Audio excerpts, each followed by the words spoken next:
Everyone can hear and see me? Yes, you have not blurred once, so I think we're good now. Perfect. All right, we're gonna do this. All right, hello everyone. I'm Jamie from Wildlands Wild Horses, and today we are here with Caitlin Cimini of Rancho Relaxo. So the point of doing this whole series is in Wildlands Wild Horses, we feature adoption stories for America's wild horses. They do get rounded up and they are put in holding pens. So we want to create a greater awareness so these guys can get some homes. And the best way to do that is to tell personal stories from real people who have the experience with the American Mustang. So today we have Caitlin Cimini of Rancho Relaxo. Everyone say hi. Hi, guys. You're like, hi. So Caitlin, tell us a little bit about yourself and what Rancho Relaxo is before we even get into the Mustangs. Rancho Relaxo is a farm sanctuary based out of New Jersey. I started in my backyard. It was pretty much an accident, but I basically, long story short, I realized that farmed animals are the most abused animals on the planet, and it didn't take me long to realize that I wanted to do something about that. So, you know, Rancho Relaxo takes in like slaughter-bound animals, horses, pigs, cattle, cows, chickens, you name it, slaughter-bound, abandoned, abused, neglected, the whole nine. And they come here and they live out their lives. And yeah, that's what we do here. That's what we do at Rancho Relaxo. It's pretty awesome. When I go there, I'm just like so in love. It's to see all these animals have a second chance and live out their life is probably the most rewarding thing, I would think. So then how do Mustangs fit in? Because I know you're a huge advocate for Mustangs. You have a couple of them. They're on Rancho Relaxo. But what was the experience of getting your first Mustang, and how did that inspire Rancho Relaxo? I'll be honest with you. I had no idea what was happening to the wild horses in the United States. I had no clue. I remember, do you know Rick's Saddle Shop? Yeah, I live down the street from them. All right, so I saw a flyer that Rick's Saddle Shop was going to be hosting a wild Mustang event. I didn't even know what that meant at the time. I was like, what does this even mean? And then it was like an adoption event, and me and my friend Amy, who growing up around horses, you usually board your horse or you take lessons. And Amy was that friend at that barn, you know, at the lesson barn. Mm-hmm. So I've been friends with Amy since I was 8 years old. And we were like, hey, let's go to this adoption event. Like, whatever. We start reading about the wild Mustangs and all that. And we're like, what is going on? And we went to this adoption event. There were like 4 horses there. And they were, I think it was $125 for the adoption fee. And Amy had a farm at the time. I didn't. I worked for Child Protective Services. I was, I guess, 20, early 20s. I didn't know, you know, anyway, it again, another very long story short, we ended up adopting 2 of the 4 Mustangs there. I adopted Helona, and Amy adopted Cheyenne. And it was so funny because we didn't know anything about training horses. We didn't know anything. We didn't have any guidance. We just thought like, hey, we watched a few YouTube videos. We had a couple of friends who were familiar with everything. And we were like, yeah, we could do this. And we did it, obviously. We did it. But a lot of trials and tribulations came from that, for sure. So but that's how it started. But so were they already gentled or completely wild? They were gentled, and I really thought that was the case. They were with a trainer, I think, for 30 days.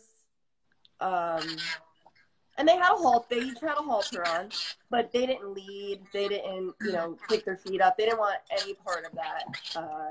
They were still very scared of people. They were pretty terrified. They were, I would consider them still very wild. Very wild. So would Halona be the first horse that you actually trained? Yeah, I had an appendix quarter horse growing up named Petey, and he was like a year and a half, and I did a lot of groundwork with him and things like that, but he wasn't wild, you know what I mean? He loved people, he wasn't scared of people, he didn't get rounded up by helicopters, there was nothing that he feared. So I did like learn a lot of training techniques with him when I was younger, but this was everything that you know about training horses. It goes out the window with Wild Mustangs. You cannot use the same techniques, but flipping that, the techniques that I've learned to use with Halona, my first Mustang, I've now applied all of those techniques to our domesticated horses because it's such a gentle, respectful partnership. You know what I mean? That it's a different way of gaining a horse's trust. So like domestic or not, everybody should, it is what it is. But that's how it kind of happened. Yeah. So then Halona kind of had an impact on you starting Rancho Relaxo. Can you take us through that a little bit? Yeah, like I said, I didn't have a farm or anything. I lived in an apartment. I lived on the beach. So when I did adopt Halona, I kept Halona at my friend Amy's farm. And I remember like daydreaming about having my horses in my backyard one day and all of that. But it really wasn't something that was a reality because in Ocean and Monmouth County, like property was so expensive, and there was no way that I could have ever done that, or so I thought, But a couple of years, maybe a year or two after adopting Halona, I started looking at properties just for fun, you know what I mean? And I kept going south. So like I started in Monmouth County, I went to Ocean County, went to Atlantic County, went to Camden County, went to Gloucester County, and then I finally found Salem County, and I was like, wait a second, I think I can afford something down here. So, so I ended up purchasing a really old farmhouse that was built in 1818, just so I could have Halona in my backyard. I wanted to be with her every single day, not just visiting her 3 days a week, at my friend's property. So I bought this decrepit old farm and brought Halona down to Salem County. Wow. That's how that happened. So which spoiler alert, would end up becoming Rancho Relaxo. Yeah. So for people who don't know, Caitlin and I are both in New Jersey, where awareness for wild horses is pretty low. So Caitlin does a really, really good job bringing awareness to the East Coast. So I'm trying to phrase this right. So you saw Halona, it's a wild horse. You wanted to learn more. How has she inspired you to do more for the actual breed? I mean, of course I love her in my life, and she's my best friend, and she's allowed me to save other Mustangs from, not so great fates. But if I could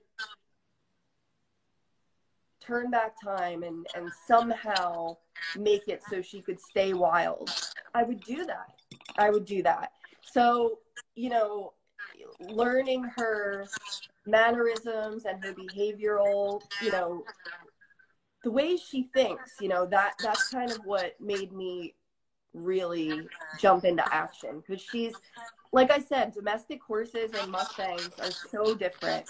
Mm-hmm. They are so different. Mustangs are, because they'll always have that instinctual wildness to them, they're constantly, you know, going over each situation with like a fine-tooth comb, and they're looking at you. They're constantly staring at you, wondering what mood you're in today. Their little gears are always going. Always. And that doesn't mean that they like spook easier or anything like that. It just means that they're constantly thinking, because they don't forget where they came from. And to me, that was super inspiring, because like, I always look at Mustangs, whether they're happy in the best homes or not, I always look at them as like caged birds. And Halona's happy. All of our Mustangs are happy. But again, there will always be fire inside of them wanting to run on thousands of acres, and not, our Mustangs don't get to do that. That fire never goes out. So, you know, when I really started to jump into action was when I got to know Halona better. And I realized that, you know, wild horses, like, I didn't even know what was going on. And I'm in the horse world. So if I didn't know what was going on, who else doesn't know what's going on? So that's what made me start, you know, doing research. What will Mustangs go to slaughter? Do Mustangs go to slaughter? Why are they getting rounded up? Can we stop this? Are there things that we can put in place to keep them in the wild? You know, sifting through the fake news and reality was really difficult, because a lot of fake news is put out there because in order to keep rounding up horses and putting money in the right pockets, they have to continue pumping out news that fits their agenda. And you know, I went into this blind. So I really started, and then I started making, you know, friends and colleagues in the world of wild Mustangs. And I remember the first Mustang makeover that I was ever obsessed with was the one that I met Summer Brennan through, who is from Little Brook Farm. She had a Motto, and I watched her train a Motto, you know, for 90 days. And I had already had Halona at the time. And I was just mesmerized by the things that these Mustangs were able to do. I mean, Amato opens mailboxes and gets the mail. He like bows. He does all these things. Like, he's the smartest horse. You know what I mean? Like, I was mesmerized. So, you know, the deeper I got into the world of wild Mustangs, the more community I felt, but the more horrified I became. I'll be honest with you. Yeah. And it's hard because a lot of it is very emotional, and with emotions comes drama and toxic people. And so it's really hard to navigate who to surround yourself with to make a positive impact. So it's really important to find those people. Real quick, for anyone who doesn't know, Summer is an amazing horse trainer up in upstate New York. What's her, do you know her Instagram handle? I think it's Summer_LBF. We all encourage you to follow her journey, and she's a huge advocate for Mustangs as well. Yeah, she's great. She's very anti-horse slaughter. She does so many things for the horses. Yeah, for sure. For sure. So let's get into, we'll come back to this, but I want to make sure we have time to get into your other Mustangs. I know if you want to talk about Zoltania and Tatsi and how they came into your life. Sure. So I'm trying to think here. We've got Halona, Pepper. Oh, I don't know about Pepper. Yeah. Oh, Pepper. Zoltana, Tatsi. And we had Old Girl, no longer Old Girl, who now lives at Sky Dog Sanctuary, which is really exciting. I see them in the comment section. Yeah, Claire. So we had, I feel like I'm leaving somebody out, but no, Miyakota. Oh, Miyakota. Miyakota, Tati, Zoltana, Pepper, Halona, and we had Old Girl, but beautiful Old Girl went. Madison went to Sky Dog because Madison was rescued on the West Coast by our team. And I didn't want to bring her all the way to New Jersey if I didn't have to. And Claire was like, we'll take her in. And she's having the best life ever at Skydog. She is absolutely stunning. I went She and is very beautiful. Living her life in, like, if you guys haven't seen Skydog, it's like 9,000 acres of this beautiful sagebrush and mountains. It's great. She's living an awesome life. Yeah. So Mia Cota is an interesting one because I basically was ready to train another Mustang, and I was like, you know what, let's do this. I learned about sale authority horses, which are their horses who go through 3 adoption events or have the opportunity to get adopted 3 times, and nobody wants them, so they get a 3rd strike. And 3-strike Mustangs are adopted out for $25. They're not even adopted, really. They're sold. They're sold. So they're sold for $25, and they come with the title right away. So the government doesn't have to check up on them. You literally, the day that you go and get them, that's the day you own them, and you can do whatever you want with them. So when people say that Mustangs don't go to slaughter, that's complete BS, because sale authority horses can leave the holding facilities and go directly to slaughter, right from the holding facilities. So I had called Ewing Holding Facility is the closest one to us, and I asked Marty, who is the most unadoptable horse there right now? And he gave me 2 names. He gave me 2 numbers, because they don't have names, they have numbers. And he said, this one and this one. This one's really, really tiny, you know, real skittish. And then this one, people say that she's really ugly. She's got a donkey face. She has a lower lip that hangs down really low.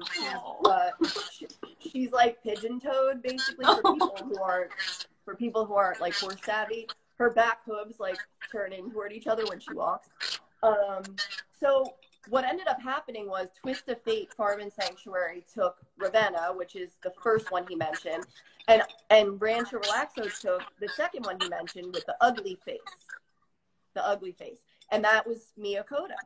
And she was very wild. She was the most wild. She didn't have a halter on. She didn't have anything like that.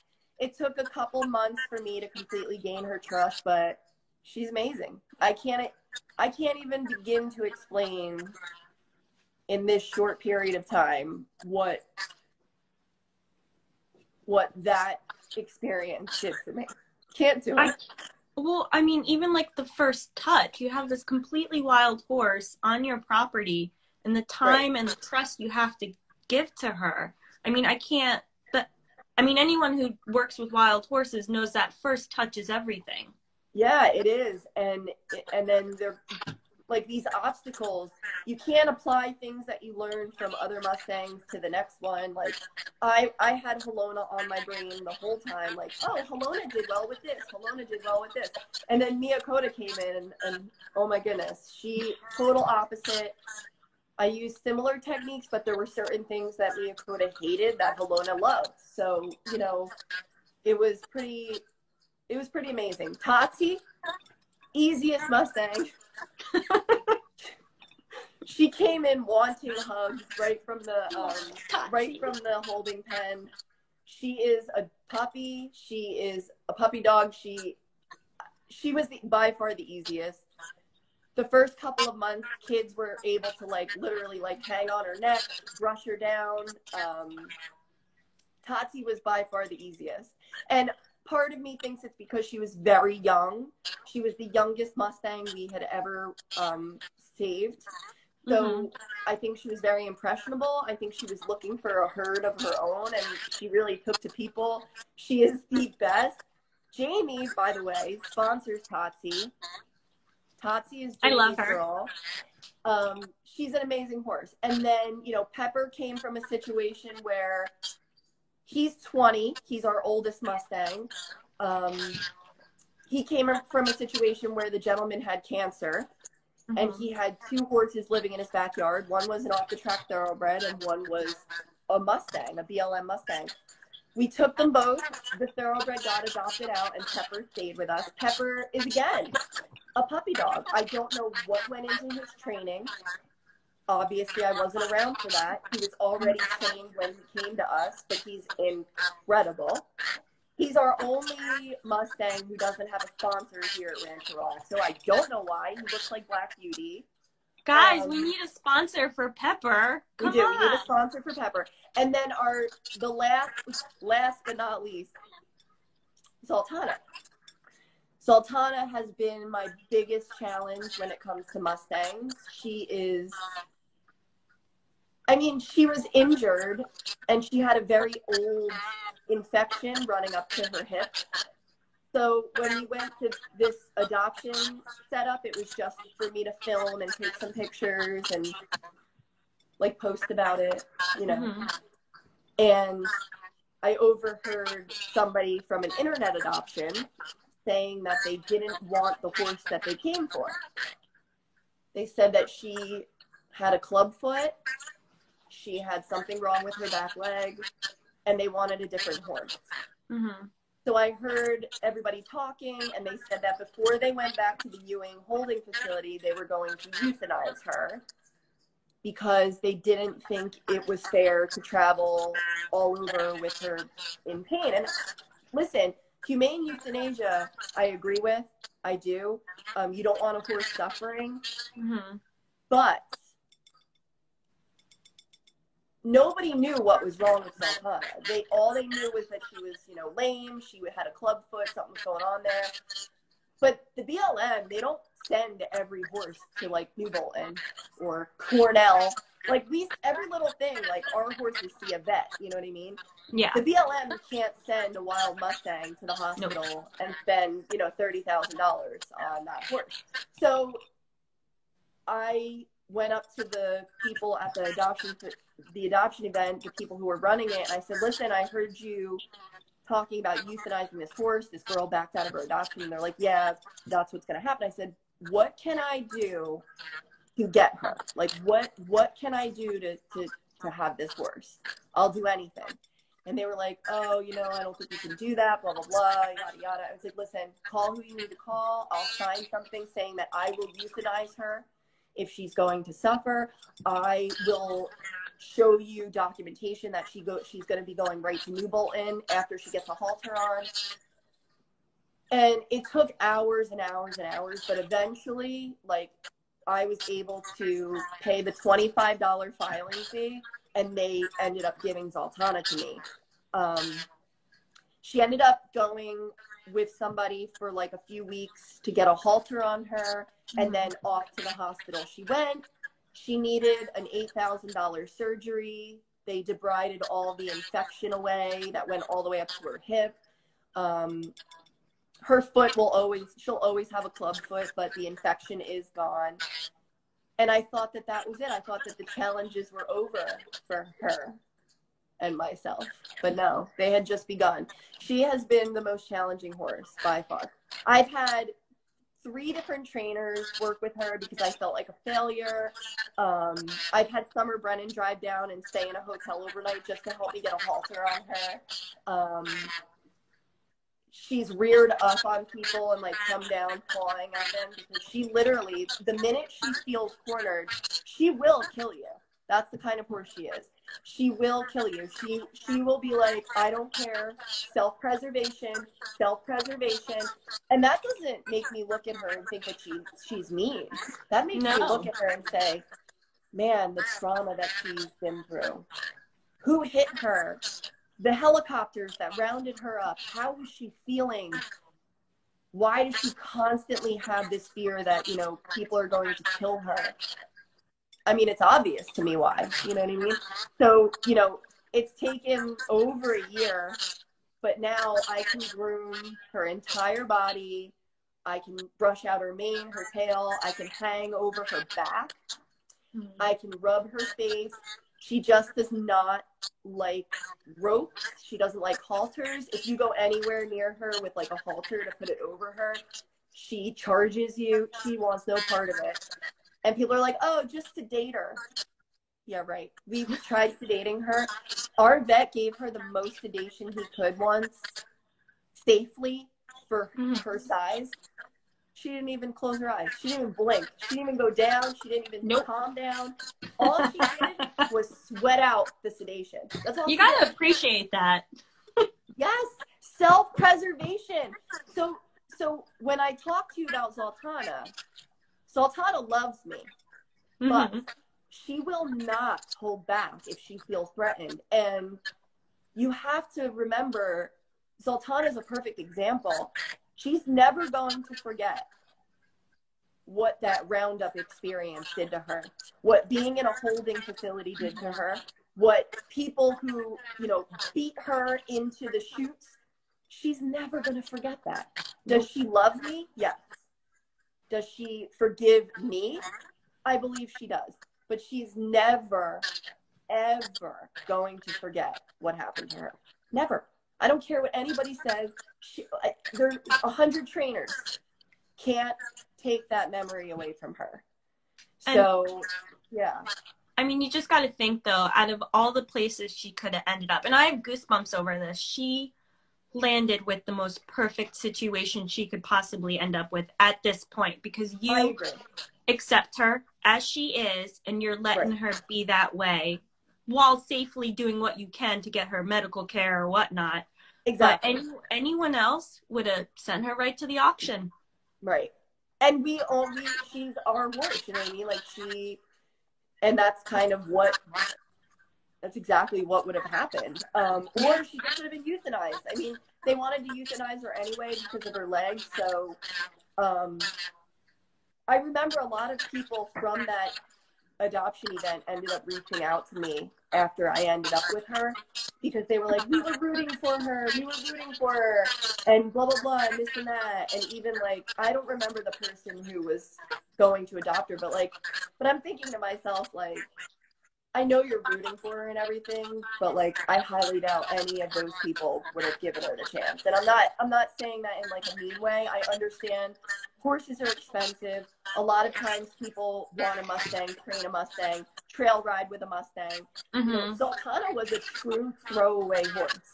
She will never be perfectly sound.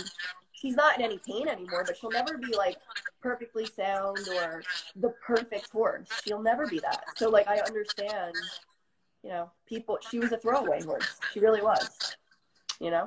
Yeah. A couple people asked earlier in the chat, what are the meanings of your Mustang's names? They all kind of have a certain theme to them. Zoltana, Tatsi, Halona, Miyakota, they're all native names, indigenous names. We give them those names because out of respect for not just the wild Mustang, but the indigenous people of the United States. Well, not even, I don't even like of this country, I guess. Like, you know, it's out of respect, and we're paying homage because there's so many different stories and different legends and different lores and different, you know, folk tales, and also true history where indigenous people and wild horses are so intertwined with one another. So I don't want anyone to ever forget what happened to the indigenous people in this country. And I don't want anyone to ever forget what happened to the Mustangs and how they were rounded up and forced into facilities. I want people to kind of go back to the roots and remember, because one day I have this horrible vision of there never being another wild horse running free. And that's what we have to fight for. Yeah, so, you know, the names that we choose are just paying homage to both the freedom of the horses that were, you know, that they had at one point, that they no longer have, and the indigenous people of the country. Yeah, it's different. Those names derive from, you know, words and terms from the language of the indigenous people. So Pepper came to us as Pepper, so he gets to keep his name Pepper, and I guess it fits him. Remember, Pepper needs a sponsor. Pepper does need a sponsor, yes. I did see someone say they would sponsor them in the chat, so hopefully that they would reach be awesome. That'd be Okay. awesome. So I don't want to keep you too much longer. Is there anything you would like to say that I didn't ask about, or ways that maybe people can help with adoption, or even just keeping wild horses wild? I know that's a loaded question, but I know. Okay, I guess I have a short answer for everything. I mean, if you are someone who has the ability to house a horse, adopt a Mustang. yes. Just do it. There are plenty of people, there are plenty of resources out there. If you're scared, there are tip trainers, there are trainers who literally their information is all over the place. Also, give it a shot. If you're savvy with horse body language, give it a shot yourself. Adopt a wild Mustang, 100%, please. If you have the ability, do it. 2, if you don't have the ability and you're obsessed with horses, but you know you'll never be able to have a horse, share sanctuaries who are giving back to wild Mustangs. You know, Sky Dog, Rancho Relaxo, Twist of Fate. Share Jamie's documentary everywhere. It shines light on, you know, everything that's going on pretty much, and the truth behind it, the rawness of it. Just tell people about the Mustang. So many people don't know that it's happening. If you're able to financially donate, there's so many nonprofit organizations giving back to the wild Mustangs, spreading awareness about the wild Mustangs. When Foreverland Farm buys a new farm, we will rescue some Mustangs. I love to hear that. We're gonna hold you to that. We're going to hold you to that, guys. And also, too, like, if you're just on social media and you're busy, you don't have the money to do anything, again, share posts, comment on things, help with the algorithm with people who are helping Mustangs. Just, guys, go educate yourselves. Seriously, just educate yourselves. To this day, I still don't know everything there is to know about, you know, wild Mustangs and, you know, what's happening, because, like, yes, of course, like, grazing cattle and agriculture and stuff, yes, that's a huge reason why Mustangs are being rounded up. Feel like, no, they're destroying the land. Well, they're being pushed off of thousands and thousands and thousands and thousands of acres, which they would be able to thrive on, for grazing cattle. But there's also mining that's going on. There is also, you know, roads being built. There's so many different things that are happening on these public lands. And all these things, you know, are the reasons behind why Mustangs are getting pushed off of the land. And also, look into, when people say wild horses are feral, they're technically reintroduced species. They're a reintroduced species. They're not feral. They're not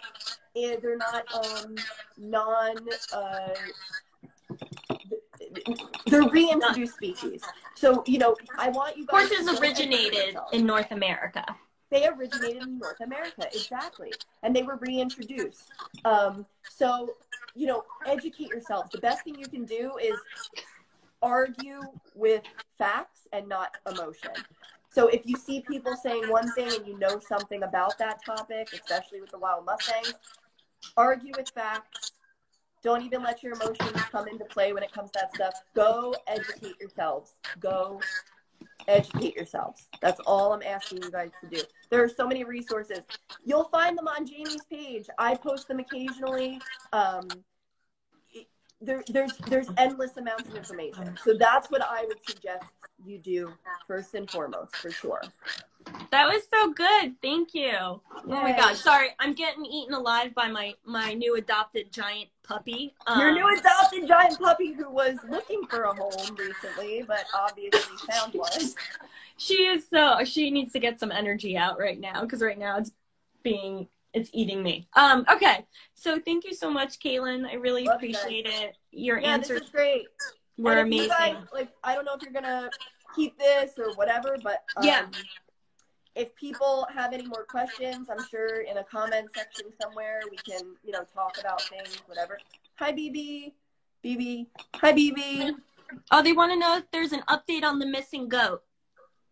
That's a good thing to bring up. I have not heard anything about the missing goat. I did see a news broadcast yesterday. Oh, good. It's devastating. It scares me because that sanctuary is located outside of like Salem, Massachusetts. It's kind of a touristy season right there right now.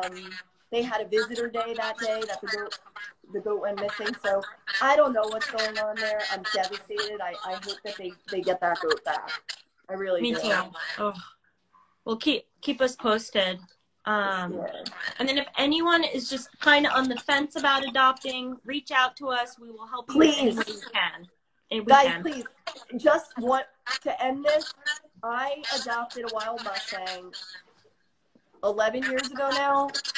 My first Mustang. I had no idea what I was doing. And it was the best decision I ever made. There are plenty of resources to help you if you're nervous.